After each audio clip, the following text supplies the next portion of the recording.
السلام عليكم ورحمة الله وبركاته، متابعيني الحلوين عاملين ايه؟ يا رب يكونوا بخير يا رب وفي احسن حال. النهارده بقى الجمعة، جمعة مباركة عليكم. فيديو روتين كده، وروتيننا النهارده فيه شغل كتير جدا جدا. لو اول مرة تشوفوني حطوا لايك للفيديو، واللي ما اشتركش لسه في قناتي ينزل تحت الفيديو كلمة اشتراك يضغط عليها يزود عيلة نادية في المطبخ. زي ما انتوا شايفين كده عندنا شغل كتير جدا جدا. يا رب يكون الفيديو بتاعنا بينقل لكم افكار مفيدة ويكونوا بتستفادوا من فيديوهاتنا. زي ما انتوا شايفين اول حاجة كده دخلت على المطبخ، همسك بقى المواعين دي كده شطبها، وهنعمل مع بعض غدا، وهنروح ندق كفتة اللي هي كفتة الرز هنحضرها برضو مع بعض. وهنعمل عندنا هريسة كده شطة، عندنا حاجات كتيرة جدا جدا في الفيديو ده. ما تجروش الفيديو. يا رب الفيديو بتاعنا يكونوا بتستفادوا منه، يا رب يكون الروتين بتاعي ايجابي بينقل لكم طاقه ايجابيه. بحبكم في الله يا احلى اخوات في الدنيا. مسكت بقى كده المواعين الاول زي ما احنا ما متعودين. بنغسل الالمونيا ايه، بنغسل الكوبايات الاول، وبعد كده الاستانلس، وبعد كده الميلامين. يعني بمعنى اصح الحاجات اللي هي الخفيفه الاول، وبعد كده لو في المونيا دي بنخليها الاخر خالص. خلاص شطبت بقى الحوض بتاعنا الاول ونضفته وخليته زي الفل. تعالوا بقى نحضر الكفته الرز اللي هي ايه، هنروح ندقها عند الجزار، وبعد كده نيجي نعمل غدا. يعني اليوم النهارده مشحون مشحون مشحون. جمعه مباركه عليكم، ويا رب يبارك لكم ويخلي لكم اولادكم ويفرحكم بيهم، وتشوفوا اولادكم في احسن حال. اللهم امين يا رب. كل واحد يدعي دعوه حلوه بقى كده لاولادنا، ولكم بمثل ما دعوتم. معايا الاول كده الخضره بتاعتك ايه يا ناديه؟ معايا شبت، معايا كزبره، معايا بقدونس. ممكن استغنى عن البقدونس، بس لو لقيت الخضره قليله هحط ربطه بقدونس خلاص.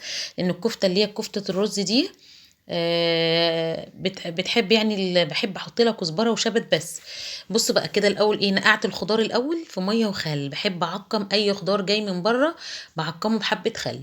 حطيت حبه خل كده وسبته حوالي 10 دقايق منقوع، نزل الطينه كلها اللي فيه، وبعد كده شطفته 3 4 مرات وحطيته بقى يتصفى. معانا بقى ايه، لكل كيلو رز انا بحط بصلتين وسط، وممكن تحطي بصلايه بس. يعني ما تكتريش البصل قوي ليه، علشان البصل بيطريها. مسكت كده البصل بقى هقشره، لان انا بسم الله ما شاء الله اللهم بارك كده هعمل 2 كيلو رز خلاص على 2 كيلو لحمه. بحب اعملها وبتفضل عندنا في الفريزر. بنحطها، ممكن احطها عجينه، وممكن احمر واعبي في اكياس خلاص. يعني في اي يوم محتاره تعملي اكل ايه او كده، او جالك حد طب على غفله، بتطلعي كيس كفته وبتعملي جنبيها حبه رز حبه محشي اي حاجه بقى وبتظبطي حالك. يعني المفروض واحده الست بتبقى مظبطه حالها وماشيه بيتها يعني. غسلت بقى كده قرنين فلفل رومي على قرنين سبايسي، على كل كيلو زي ما قلت لكم بصلتين، دول 4 بصلات، دول 2 كيلو رز. غسلت الرز كده وهحط في المصفى ويصفي الميه بتاعته، علشان ما يبقاش فيه ميه، لازم يصفي الميه بتاعته خالص. في ناس بتنقعه كده وتسيبه منقوع وبعد كده لا، انا مش بحب كده عشان ما يبوش وتبقى الكفته بتاعتك عجينه. انا بغسل في ساعتها كده ويصفي ميته، وبنزل على طول على الجزار خلاص. هنعملها بقى، ولو عرفت اصور لكم عند الجزار هصور لكم. خليكم معايا ما تجروش الفيديو.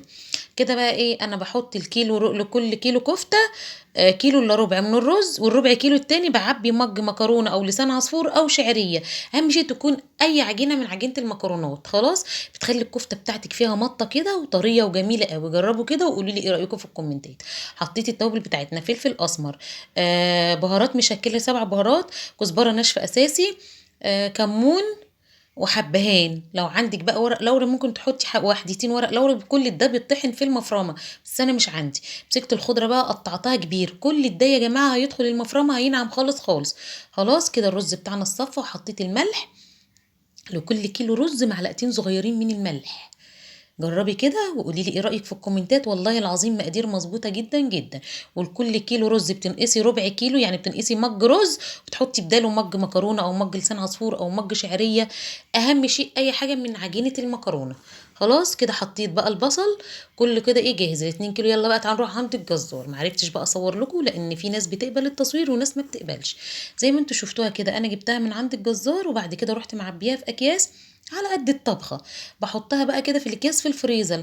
اول مثلا يعني انا هعمل بكره مثلا كفته بطلعها قبلها بيوم تفك، وبعد كده بنصبع ونعمل على طول. تعال بقى شوفوا المفاجاه اللي انا فيها. بصوا اما ابقى طول اليوم كده شغل، واقسم بالله وجيت من عند الجزار لقيت المحشي الكرنب ده قدامي. حماتي جايباه ما قدرتش انطق. هي اي نعم مقوره الكوسه والبدنجان، بس انا بقى وقفت فضلت طول اليوم واقفه. قلت لا ما بديهاش، حتى لو خليته لبكره هيبقى عليا لبكره، تعالى بقى كده هعملك كده كده، احنا عندنا شوربه بط ما شاء الله دسمه في التلاجة، فهنعملها ونسويه عليها، يعني محشي النهارده ارديحي يا بنات، ما عندناش طيور ولا عندنا لحمه عليه خلاص. اهو يوم وعدى وكل يوم عايز خلاص. كده بقى حطيت حله ميه حلوه، وحطيت فيها حبه ملح وحبه كمون اول ما الميه بتاعتي سخنت وغليت كده، ونزلت بقى بالكرنب. عايزه تفرفطيه ورقه ورقه خلاص تمام قوي حلو، عايزه تحطيها زي ما انا حطيتها سليمه كده، في تلك الحالتين دي صح ودي صح. مسكت بقى الكرنب كده خلاص سلقته. وتعالوا بقى ايه، هنعمل التسبيكه بتاعه المحشي، مفيش مفر ولا فيه هروب. يوم الجمعه ده المفروض يبقى يوم اجازه واحنا ما بنرتاحش. كده حطيت معلقتين سمنه بلدي حلوين كده، وحطيت شويه زيت، عايز تعمليه بزيت بس تمام، بسمنه بس اللي يريحك، انا بحط ده وده، وساعات ممكن اعمل بزيت ذره بس. طبعا البصل المحشي عايز حبه بصل حلوين كده، زودي البصل تبص تلاقي المحشي بتاعك مسكر وزي العسل. اهم شيء كتري البصل للمحشي. حطيت حبه بصل حلوين كده، اول ما البصله بتاعتي ما بتدبل هنزل عليها بالطماطم. بصي يا بنات انا ضاربه قرنين فلفل رومي في قلب الطماطم دي في الشفشق خلاص، بخليهم ما يكونوش، بضرب الطماطم الاول بعد كده اروح حاطه قرنين فلفل رومي وتكه او التانيه وبطفي الخلاط. حطيت الطماطم وبعد كده طبعا رشه السكر متعودين عليها، فلفل اسمر، كزبره ناشفه اساسي، كمون، حطي كمون كتير كده للكرنب بيحب الكرنب، حطيت بابريكا وبهارات مشكله بس وخلاص، وهحط الملح. كده معايا التسبيكه بتاعتنا جاهزه ومظبوطه زي الفل. نسيبها بقى تسبك، وعقبال ما تسبك يكون احنا عملنا ايه، قطعنا الورق بتاعنا خلاص. بقطع كده العنق من فوق وبروح لفه الورقه رول كده واقطع.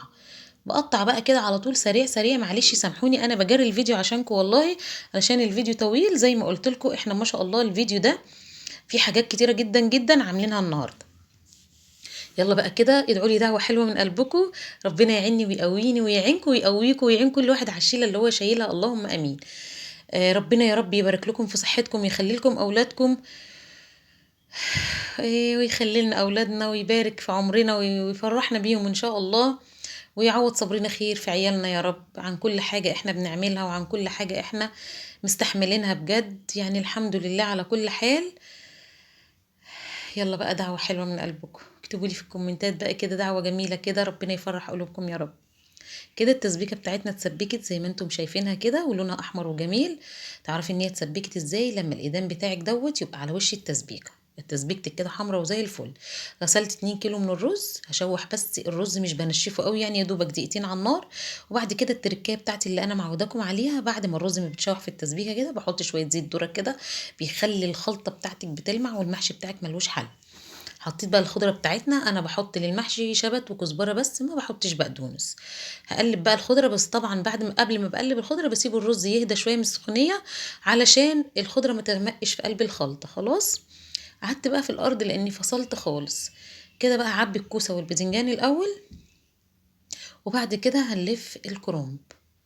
هحشي معاكم كام وحدايه كوسه وكام وحدايه باذنجان وقرنين فلفل كده.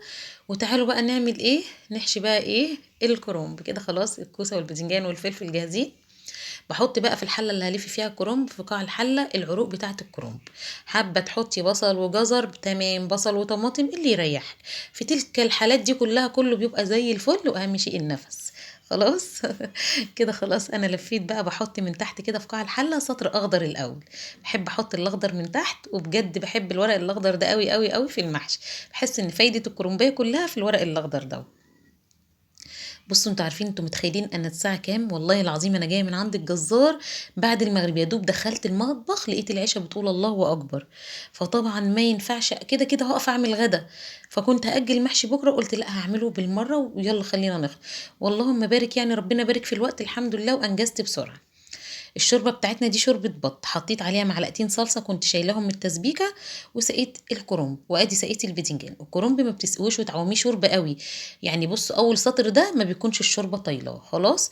عقبال ما المحشي بتاعنا يتشرب بقى كده على النار، تعالوا بقى نعمل هريسه. عندي كده حبه فلفل حامين شطه، بحبها تبقى عندي في الفريزر، بحسها ان دي كنز في البيت يا بنات. ما ينفعش يبقى بيتي فاضي ما فيهوش هريسه، اقول لكم ليه. حط منها لاي تتبيلات، وللسمك بصوا اساسي. اول حاجه كده غسلت الشطه، وبعد كده بفتحها واشيل البذر، ما بحبش اضربها بالبذر بتاعها، بحب كده انضفها الاول وبعد كده اعملها من غير بذر. بعد ما فتحتها وقطعتها جبت بقى الكبه، هنقسمها على مرتين عشان تتفرم كويس في الكبه، لان السلاح بتاع الكبه ده مش حامي قوي. اضربها الاول كده وبعد كده اروح ردها تاني على بعض واديها وش كمان. خلاص يعني هفرمها مرتين عشان تبقى ناعمه معايا شويه لان هي كده وسط. بص بقى احط بقيتها واديها ضربه برضو وبعد كده اروح قلبه دي عليها. بصوا اهي. تعالوا بقى نقلب دي عليها ونديها وش كمان فرم. قلبتها تاني في الكبه وتعالوا بقى نديها وش فرم كمان. حطيت الملح وبعد كده حطيت التوم. طبعا مش هحط كميه التوم دي كلها، التوم كتير، حطيت على قد ما انا محتاجه بس. وبعد كده هفرمها كويس، هديها بقى وش وانعمها قوي. بصوا اهي. هفضيها بقى في الطبق، وعندي علب كده صغننه اللي هي علب الرز بتاعت اللبن دي اللي بنعبي فيها رز بلبن لما بيكون عاملين رز وخارجين وكده. فقلت استفاد بيهم 4 علب مركونين عندي، هعبي فيهم الهريسه. بعد ما بعبيها كده واظبط وش العلب، بحط على كل علبه على وشها شويه زيت، وبعد كده بروح مدخلاه واقفل العلبه حلوه قوي، واقفلها واحكمها كويس. وبعد كده اروح مدخلاها الفريزر. بقول لكم دي بجد في البيت كنز. لاي تتبيلات لبابا غنوج بتلاقيها، للسمك بتلاقيها، هتعملي جبنه او مش او اي حاجه بتلاقيها بجد يعني. الفلفل الاحمر ده كنز في البيت، ما اقدرش استغنى عنه. فما بيبقى عندي جاهز في الفريزر فبيريحني. كده خلاص حطيت على وش كل علبه حبه زيت وقفلت العلبه كويس جدا وهدخلها الفريزر. امسح بقى العلب بتاعتنا عشان تتحط في الادراج في الديب فريزر على نظافه. بصوا بقى المحشي بتاعنا اتشرب، اللهم بارك كده، حاجه زي العسل، ريحته وطعمه وجمال مفيش بعد كده. تعالوا بقى هنعمل ايه. هنحمر شويه لسان عصفور عشان عندي يوسف تعبان قوي قوي النهارده، وعايزاكم تدعوا له من قلبكم بجد يا جماعه. انا عندي يوسف ده ربنا يشفيه ويعافيه يا رب. هو تعبان اصلا يعني بقاله 21 سنة في التعب. ادعوا له بقى دعوة حلوة من قلبكم، ربنا يشفيه ويعافيه هو واللي زيه. النهارده بجد يعني منكد عليا جدا جدا جدا، يعني النهارده واخدها تعب مش قادرة اقول لكم. انا حمرت كده لسان العصفور واستوى، وتعالوا بقى نغرف. ده كان غدانا النهارده. بصوا المحشي بكرنب عسل. بجد يا رب يكون الفيديو بتاعنا استفدتوا منه ويكون بينقل لكم طاقة ايجابية. تعالوا اتفضلوا الغدا معانا. اشوفكم في فيديو جديد ان شاء الله، والسلام عليكم ورحمة الله.